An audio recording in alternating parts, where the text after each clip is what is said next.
Wow, सितारा, तारा, ये कैसे मुमकिन है? वो एक तारा वहां नजर आ रहा है, दिख रहा है? कहाँ गया? अबे तारा किधर गया? हाँ, वो रहा, वो रहा, वो रहा, वो रहा। वो एक तारा उधर दिख रहा है, वो साला इधर कोई तारा नहीं दिख रहा है। क्यों? एक भी तारा नहीं दिख रहा इधर। पकड़ो तो सही जरा, आसमान के साथ क्या हो क्या रही है? खुद ब खुद, वह खुद ब खुद क्या हो रहा है? वह फर्श पे भी तो नहीं हो रहा कोई खुद ब खुद। चेक कर लो।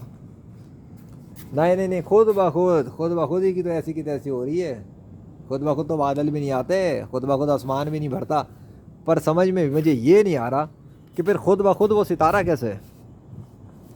वो एक साला अकेला नज़र आ रहा है और मुझे कोई दिख भी नहीं रहा। हाँ बिल्कुल अलग, दूर से जूम आउट से भी नॉर्मल में भी दिख रहा है। वो साला इधर कोई नज़र नहीं आ रहा, पता ही नहीं लग रहा मुझे। तुम्हें दिख रहा है कहीं? तो यार खुद ब खुद बाकी तारे किधर चले गए? वो कैसे दिख रहा है फिर उंगली के इशारे पर?